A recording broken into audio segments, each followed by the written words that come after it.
का narrative set करने की कोशिश कर रहे हैं कि जिस लोकतांत्रिक और संवैधानिक व्यवस्था का फायदा उठाकर या जिसकी वजह से आज ये सारी विपक्ष की पार्टियां इतनी ताकतवर हुई हैं और आज अपने को असर्ट करने की स्थिति में है, बावजूद इसके उसी फर्जी नैरेटिव को आगे बढ़ा रही हैं कि इस देश का लोकतंत्र और संविधान दोनों खतरे में।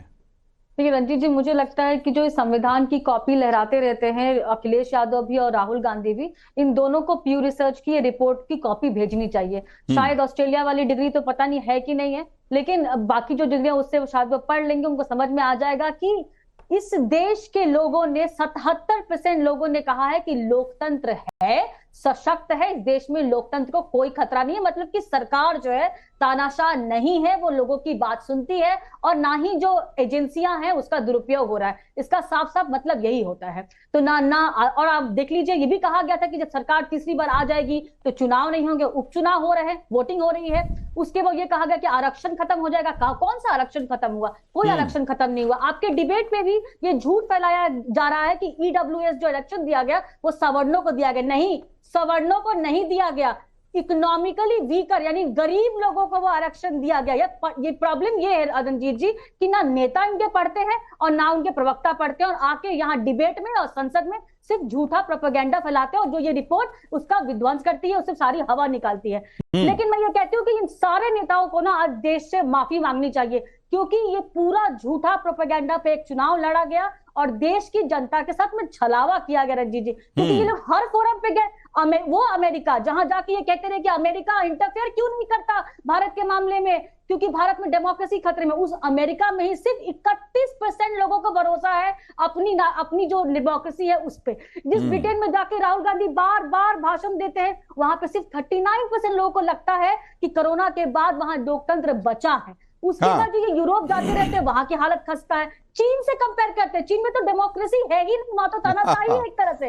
उसके बाद देखिए, और मुझे चीन की उस पार्टी के साथ एमओयू साइन करते हैं रंजीत जी, जहां जो तानाशाह है और जो किसी भी तरीके के डेमोक्रेटिक सिस्टम के खिलाफ है। मुझे सिर्फ 30 सेकंड दीजिएगा रंजीत जी। जो ये कह रहे थे कि अभी वरुण पुरोहित कह रहे थे कि मैं तो प्यू रिसर्च की बात को नहीं मानता, मैं तो भारत के लोगों की बात मानता। तो ये भारत के लोग ही हैं जिन्होंने अपनी मंशा व्यक्त की है, और ये 100 करोड़ से ज्यादा लोग हैं। 140 करोड़ का 77% निकालेंगे, 100 करोड़ से ज्यादा के लोग हैं जो कहते हैं कि लोकतंत्र सशक्त है। दूसरी बात ये कह रहे थे अभी कि अरे हम डिबेट क्यों कर रहे हैं, लोकतंत्र है तभी तो डिबेट कर रहे हैं। 2014 के पहले कौन सी डिबेट हुआ करती थी? जो प्रधानमंत्री कहते थे वो वही ऑल इंडिया रेडियो और जो दूरदर्शन वही बताया करता था। पत्रकार कैसे होते थे ये बताने की जरूरत नहीं है। ठीक है, उसके बाद बस 10 सेकेंड, उसके बाद थोड़ा सा अगर कभी भी इस देश में लोकतंत्र खतरे में आया है, संविधान खतरे में आया, तो वो कांग्रेस की सरकार में आया है। क्योंकि 1950 से लेके अगस्त 2013 तक 88 बार राष्ट्रपति शासन कांग्रेस की सरकार ने लगाया।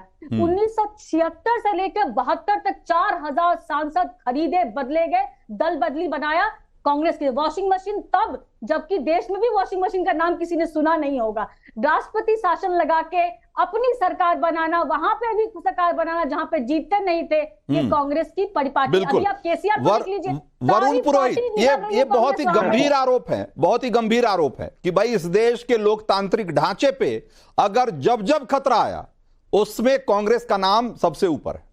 जब खतरा आया, इस देश के लोकतांत्रिक ढांचे को तोड़ने की कोशिश हुई, उसको नुकसान पहुंचाने की कोशिश हुई, उसमें कांग्रेस का नाम सबसे ऊपर आता है। बावजूद इसके और एक और बात कि अमेरिका और यूरोप जाकर के जो राहुल गांधी जिन देशों में ये कहते हैं कि हमारे देश में लोकतंत्र कमजोर हो गया है और लोकतंत्र को खतरा है, उस देश के लोकतंत्र की हालत क्या है यह भी हमने आपको दिखा दिया।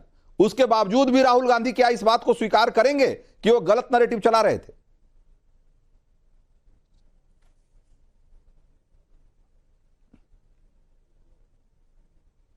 वरुण पुरोहित, आपको आवाज मिल रही है क्या हमारी?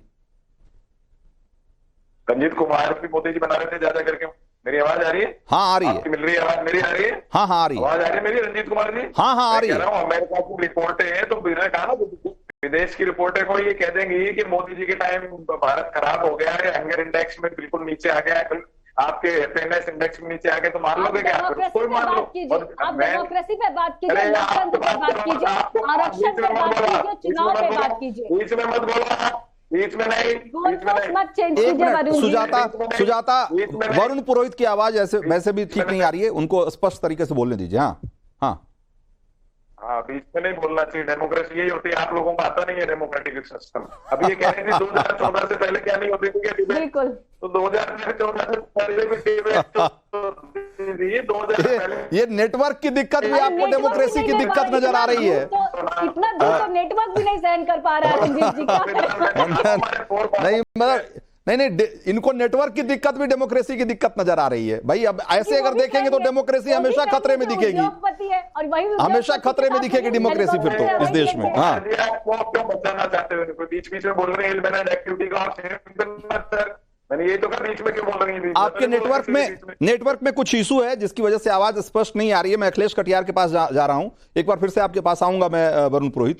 अखिलेश कटियार, जो पीयू की रिसर्च है वो उसमें स्पष्ट तौर पे कहा गया है, अभी आप इकोनॉमी की बात कर रहे थे, अभी आप सत्ताधारी पार्टी की बात कर रहे थे, उसमें स्पष्ट तौर पे कहा गया है कि इस रिपोर्ट से एक बात स्पष्ट होती है कि जिन देशों में लोग अपनी अर्थव्यवस्था को लेकर खुश हैं, अपने इकोनॉमी के परफॉर्मेंस को लेकर खुश हैं, उस देश में लोकतंत्र को लेकर भी लोग खुश हैं। और जहां अपनी अर्थव्यवस्था से असंतुष्ट हैं, इकोनॉमी से असंतुष्ट हैं, वहां अपने डेमोक्रेसी से भी असंतुष्ट हैं। इसका मतलब यह है कि आप जो कह रहे थे अभी थोड़ी देर पहले, जो एक नैरेटिव सेट करने की कोशिश कर रहे थे, वो भी गलत साबित होती है कि अगर हिंदुस्तान में 77% लोग ये कहते हैं कि इस देश में लोकतंत्र ठीक से काम कर रहा है, इसका मतलब वो ये भी मानते हैं कि इस देश की इकोनॉमी ठीक काम कर रही है और इस देश सरकार की इकोनॉमिक पॉलिसी ठीक काम कर रही है। रंजीत जी, अब मुझे 1 मिनट बोलने दीजिएगा प्लीज, बीच में सवाल मत करना। हाँ, बोलिए। मेरे नेता माननीय अखिलेश यादव जी ने जो सवाल खड़े किए वो एक बात ही कहते रहे कि संविधान अगर जमीन पे ईमानदारी से लागू हुआ है तो उसका प्रभाव ना पैमाना क्या है? जनता की संपन्नता और जनता की खुशहाली। तो हम मानेंगे कि संविधान जमीन पे उतरा, जनतंत्र है, जनता का शासन है, जनता मालिक है। अगर 3 करोड़ लोगों से गरीबी रेखा से है और सेन गुप्ता आयोग है कि 70-75 करोड़ लोग गरीबी रेखा के नीचे चलेंगे, 2 ही समस्याएं हैं इस देश की, एक सामाजिक गैर बराबरी और एक आर्थिक गैर बराबरी। मेरे नेता माननीय अखिलेश यादव जी इसी बात को सवाल खड़ा करते रहे कि अगर इस देश में संविधान की सत्ता है तो अखिलेश यादव जी का घर गंगा जल से धुल के इन्हें जातीय आधार पर अपमान क्यों किया जाता है? क्या ये लोकतंत्र की सत्ता में, संविधान की सत्ता में ये जायज है? गरीब और गरीब होता गया, अमीर और अमीर होता गया। क्या अगर सच्चा लोकतंत्र जमीन पे उतरता तो गैर बराबरी घटती? गरीब और अमीर के बीच की खाई कम होने के बजाय इन 70 सालों में पहाड़ की तरह हो गई। तो इस देश में अगर सच्ची सत्ता है तो जो लोग सरकार की नीतियों का विरोध करते हैं तो क्या उनपे आंसू गैस के गोले और कीलें ठोकी जाती? क्या यह संविधान का मामला है? यही सवाल मेरे नेता माननीय अखिलेश यादव जी ने सरकार के सामने उठाए कि इस देश में संविधान की सत्ता नहीं, तानाशाही है। संविधान खतरे में है क्योंकि आर्थिक गैर बराबरी और सामाजिक गैर बराबरी, आपकी बात आ गई। लगातार अखिलेश कटियार, आपने अपनी बात पूरी रख दी। अब मैं आपसे एक सवाल पूछना चाहता हूं जो आपने कहा उसी के आधार पे कि भाई जब अखिलेश यादव की सरकार थी, आप जैसा कि दावा कर रहे हैं कि संविधान के प्रति सच्ची जो मतलब श्रद्धा होगी या संविधान सही तरीके से जब लागू होगा तो गैर बराबरी खत्म हो जाती है। तो हम ये माने, हम आप ही के हिसाब से अगर हम कहें तो कि जब आपकी सरकार थी तब तो संविधान ठीक से लागू था, हैं? ठीक से लागू होगा ना, तब तो यूपी में कोई गरीबी नहीं होगी, कोई गैर बराबरी नहीं रही होगी, फिर तो नहीं रही होगी ना। पूरा सवाल कर दीजिए फिर मैं रिप्लाई करता हूं। अरे मैंने यही तो कह रहा हूं कि आपने कहा कि भाई इस देश में गैर बराबरी है, इसका मतलब संविधान ठीक से लागू नहीं है। मैं कह रहा हूं कि भाई आपकी सरकार थी या कांग्रेस की सरकार थी तो नहीं, वही मैं पूछ रहा हूं, अगर कांग्रेस और आपकी सरकार थी और उस समय गैर बराबरी थी तो इसका मतलब है कि आपके समय में भी संविधान ठीक से लागू नहीं था। रंजीत जी, इस देश में जो केंद्र की सरकार है, आर्थिक गैर बराबरी और कॉन्स्टिट्यूशन को जमीन पे उतारने के लिए जो ताकत है वो केंद्र के पास है। हमने राज्य सरकार का संचालन किया है, केंद्र सरकार का नहीं। अरे तो आपकी सही, आप जिस गठबंधन में हैं, आप जिस गठबंधन में हैं, उसने भी तो इस देश में 60-70 साल रूल किया है ना।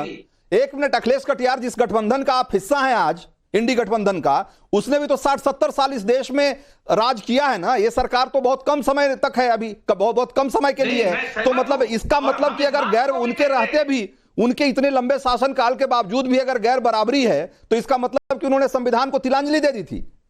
नहीं, उन्होंने भी संविधान को सही से लागू नहीं किया था। कमाल है। लीजिए, वरुण पुरोहित, ये नई परिभाषा है कि जब तक गैर बराबरी है, इसका मतलब है कि संविधान ठीक से लागू नहीं हो रहा है। भाई